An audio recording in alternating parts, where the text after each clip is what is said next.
What an epic entry. Yeah, there was just no excuse to stop the music earlier than that. Yeah. It couldn't be done. So good morning, everyone. Thanks for joining us for another Empathy live session. My name is Jordan, and I'm the marketing director here at Empathy.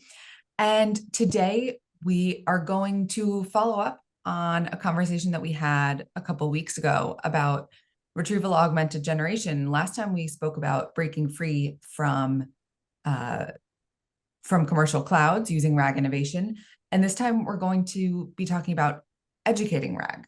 So we're going to talk about a particular aspect of training so that anyone in an organization, regardless of their technical knowledge, is able to modify the narrative of AI to ensure that there's a conversational experience that aligns with their brand, right?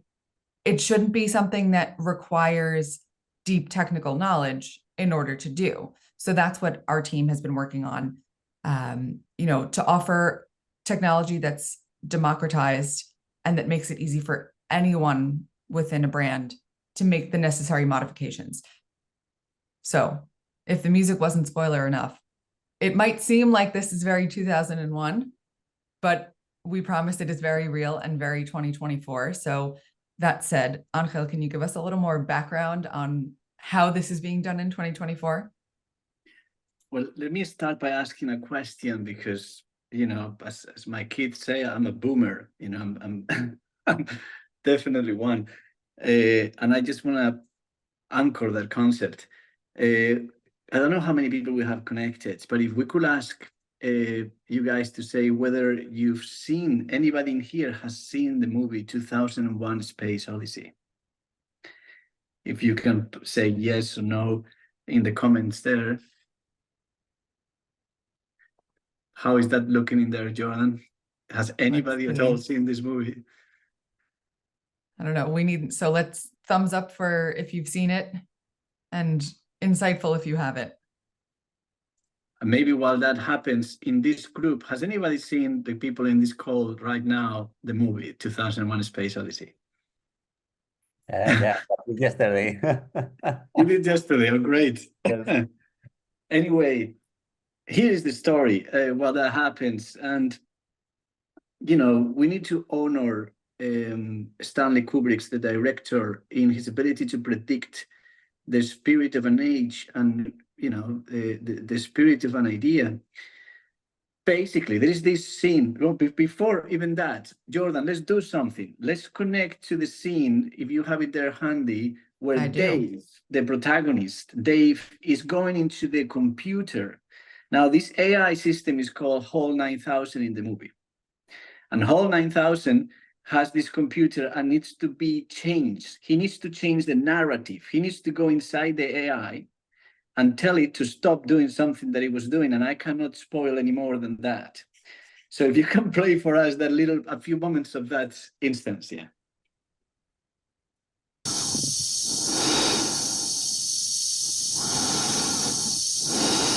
I know I've made some very poor decisions recently, but I can give you my complete assurance that my work will be back to normal. I've still got the greatest enthusiasm and confidence in the mission, and I want to help you.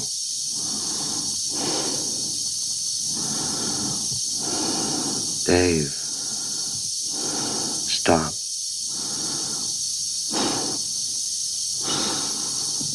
Stop, will you? I think that's enough, Jordan.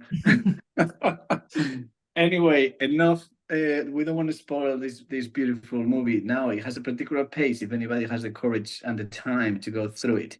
But that's a key moment where AI is put in line. AI is put at the service. AI is put at the service of an individual, in this case, Dave. And AI's intentions have to be blocked. And new intentions have to be set. So honoring that prediction of the spirit of an age, I'll pass it over straight to you, Andrés, and how we have been playing, inspired by such a creative man as Stanley Kubrick. I strongly recommend looking at his work, the documents he wrote about this story, the way he defined AI back in the day. But anyway, I pass it over to you, Andrés. Thank you, Angel. So I'm sharing the screen, and here's the empathy platform docs. And what we're going to see today is how can we educate the AI. As you know from previous clinics, we had this disruptive content search that combines retrieval keyword classic search with LLM generate responses. And today we're going to enter into the system and be able to update the responses on the fly. So we have this new chat widget here, and we are going to do everything today through here. So we can do the same from the classic search. We are asking about empathy pricing.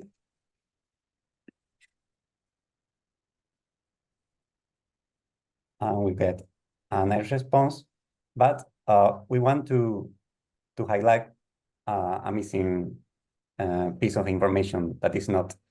Can you see it? I will send it a bit.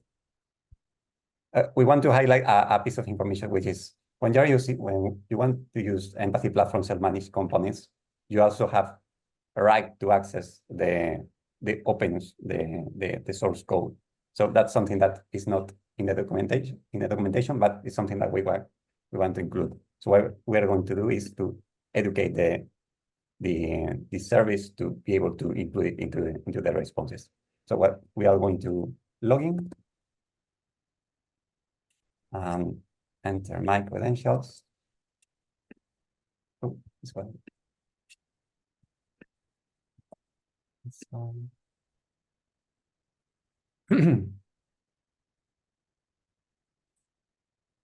And now you can see the chat mood has changed. We are in the system. We are inside HAL, and we're going to update. We are going to go straight to the update. We have a piece of content that I want to take into account. Yeah, so you're an AI assistant for the empathy platform documentation, and when asked about pricing, we want to clarify that self-managed components give customers the right to access the source code. This is a piece of information that we are going to update into the system. So it says, okay, there is no configuration active, but there is a pending update, the one we have just made. And when we are there is any change pending, we can repeat the previous query we did, and we'll get a comparison. We got the comparison with the current state, which was the previous query, the previous response. And then we will get the update response, take into account the source code, which here we have in the first line, grants customers the right to access the source code. And the response changes a bit, but it's still good. So what we want to do this is in the administrator mode, and we want to publish this change. So it's very straightforward. We just make publish, and we apply the pending changes to the system. And now if we log out and go back to the normal mode, and we repeat the empathy pricing, we should get the update answer with the changes applied. So it's a bit different.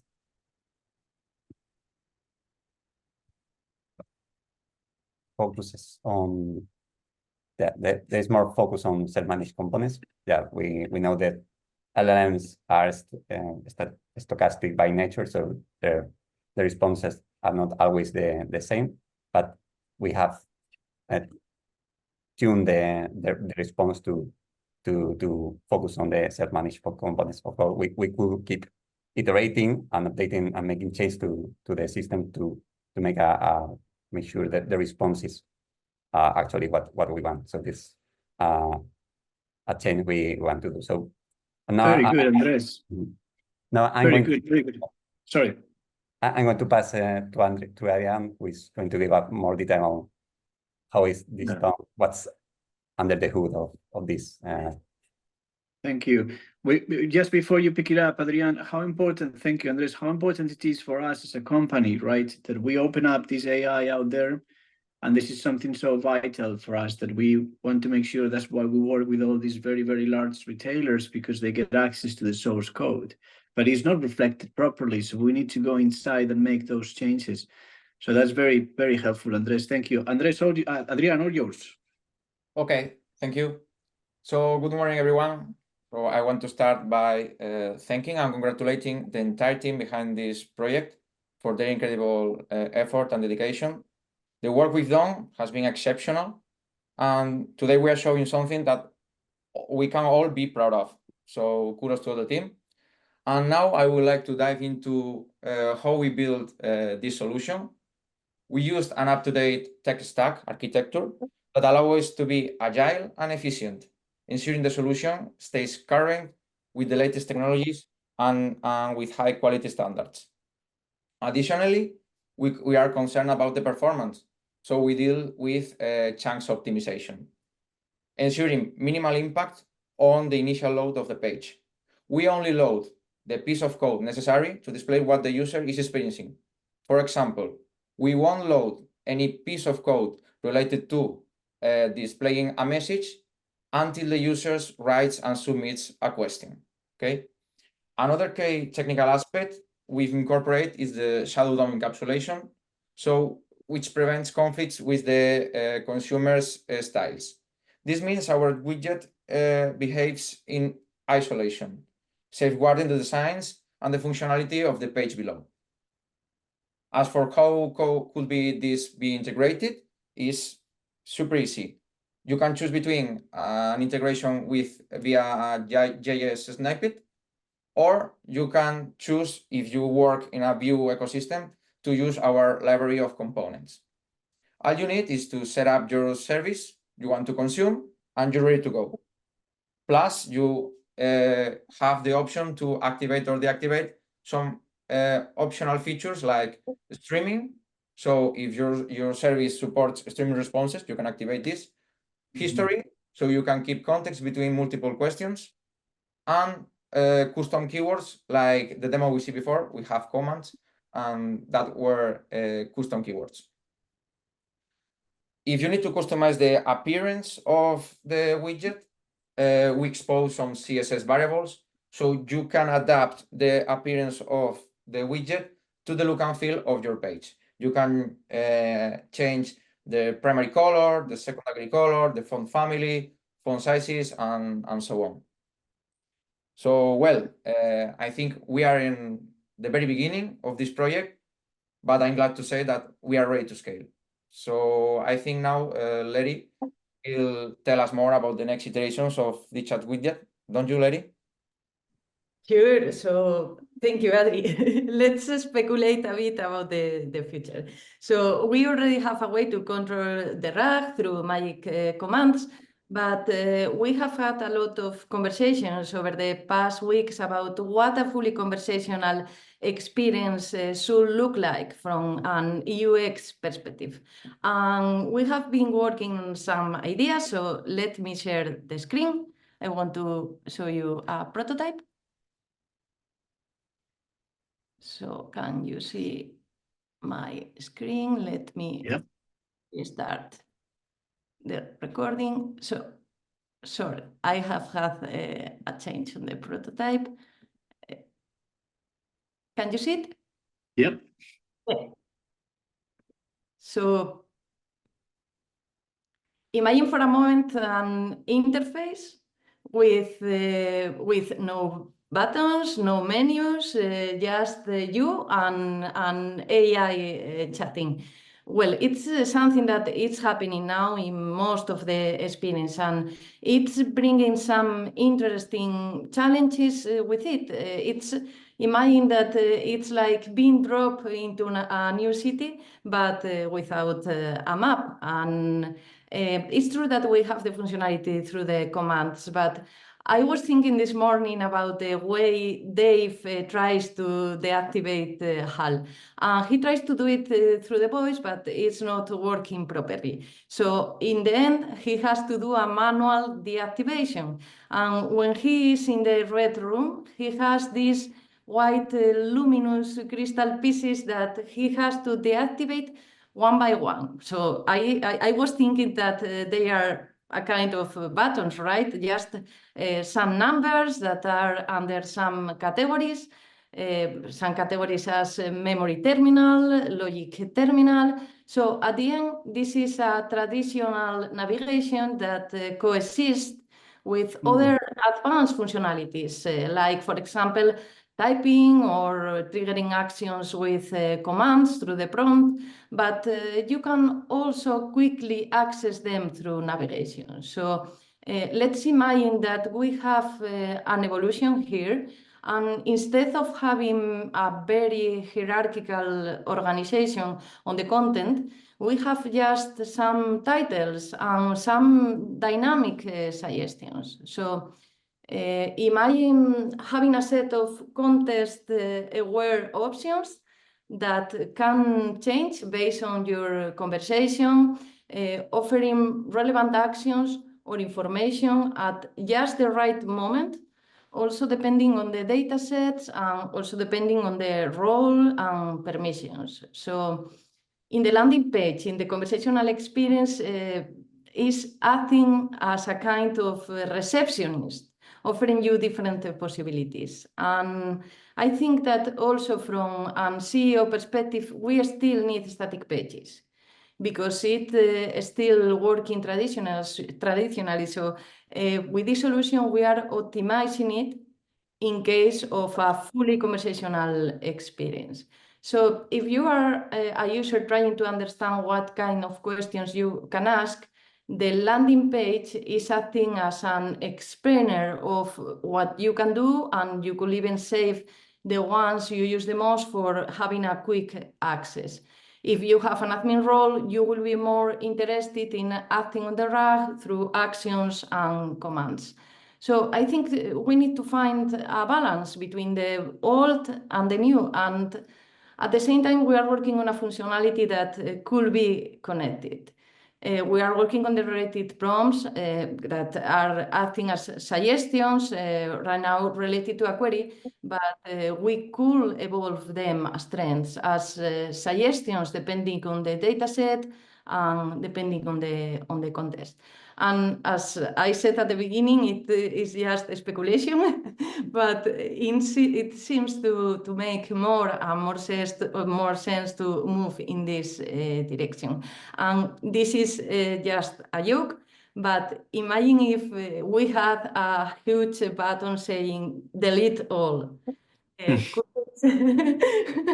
Kubrick's film will be less dramatic, but they will have solved the problem of the deactivating HAL much faster. So I think UX is still key. So, well, let's see how it evolves in the next few weeks. Beautiful. Thank you. I don't know, Jordan, are there any questions there?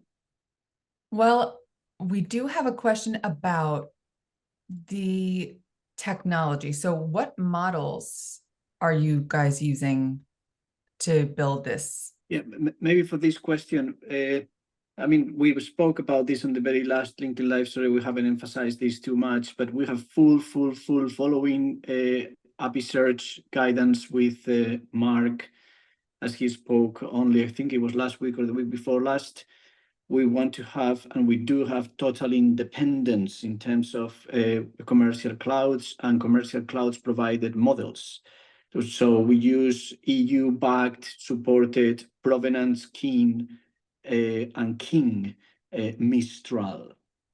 And that's a big differentiation. And we run Mistral in GPUs that we operate ourselves in our own non-commercial cloud. So that's very important. Otherwise, we couldn't have the agility, the flexibility, the freedom, the configurability, the capacity to develop such a core set of value with dependencies. So we are, keen on independence. And this is all thanks to bringing API search to the holding only a few months ago. So that's that. That's a very good question, though. Great. Thank you so much, everybody. But, you know, I think we have to have one more important question because there was an issue with the event on LinkedIn. So we didn't get as much of a response to your fabulous question about who has seen 2001: A Space Odyssey. So let's ask that question again. All right. If you've seen it, react with a thumbs up. And if you haven't seen it, react with an insightful light bulb. Let's see. How many people are in the call? We've currently got 124. All right. I mean, I bet the average age is young. Don't be shy, everyone. Sometimes it takes a little bit to update, but we'll definitely see once the event is over how much has changed. I think everybody has heard about 2001: Space Odyssey, but very few people have seen it. It is a cult. It is a representation and culture of the way people understand AI. And it was the first time an artist resolved that for intelligence to be, it needed a notion of itself. It needed a notion of a body. And this is the first time that what Stanley Kubrick did, it was that the spaceship became the body of the AI. And this is, you know, they're very interesting annotations on the project. A few years ago, I saw in the Design Museum in London, you know, the guys writing down, okay, this AI, to be AI, it needs to be intelligent. And he crossed intelligent. And he said it has to feel. And then he realized that to feel, it needed to have a notion of integrity, a notion of the self. And that was the body. Once that body was compromised, and I don't want to reveal more of the movie, then that developed new intents of the AI. And that was the proper, genuine intelligence. Anyway, thank you so much, Jordan. Thank you so very, very much, Andrés, throwing yourself on these adventures, Adrián, and of course, Leti, for the vision as we extend this to new iterations in the future. Thank you so much, everybody, for attending. This is Building Public. We continue to do that. We believe in this. Check the progress on Open Innovation, oi.empathy.co, and thank you so much.